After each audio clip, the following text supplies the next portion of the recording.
Bonjour people, bienvenue sur les tests de Roro. On se retrouve aujourd'hui pour le test de Deadpool 2 qui va porter sur les spécifications du film, son visuel, son mixage audio, sa narration et mon verdict sur l'ensemble. Je me pose une question, est-ce que Wade Wilson a fait aussi bien que dans le premier opus? La réponse de suite.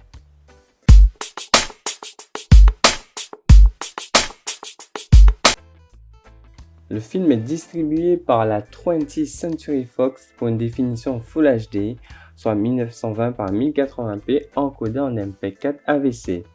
Le ratio de l'image est au format 2:39.1.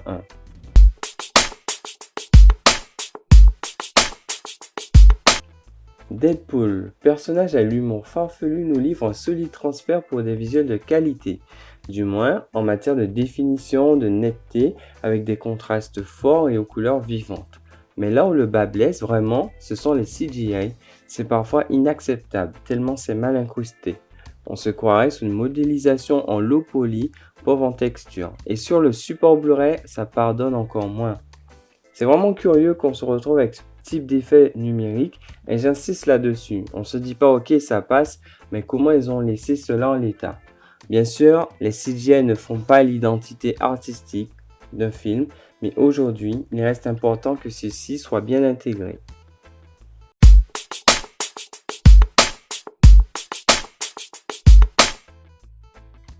Côté audio, la piste n'avait pas la folie du premier.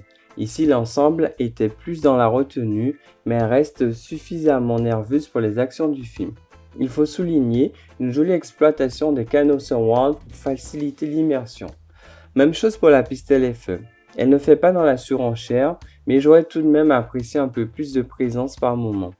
On s'attend plus à ce type de film. Les voix sont claires et le mixage est globalement satisfaisant, mais un peu timide.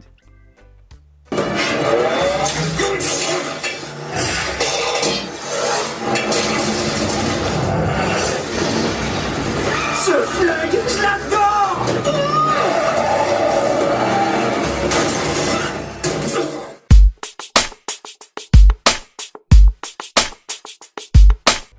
Dans cette suite, on prend les mêmes et on recommence. Côté plus, j'apprécie le traitement fidèle du personnage de Deadpool.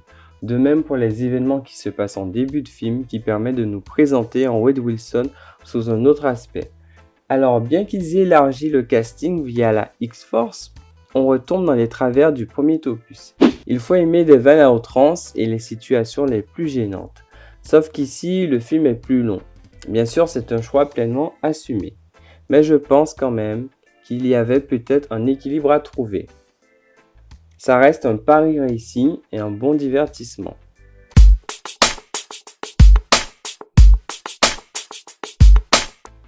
Au final, l'aspect visuel souffre certes de CGI trop inégaux, mais reste visuellement très attrayant.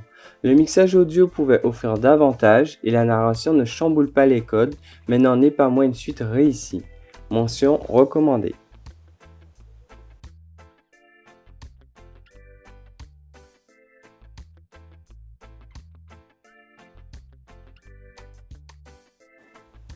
C'est tout pour mon test sur ce Blu-ray. Si le contenu vous a plu, n'hésitez pas à liker et à partager cette vidéo ou à me donner votre avis sur ce Blu-ray en commentaire.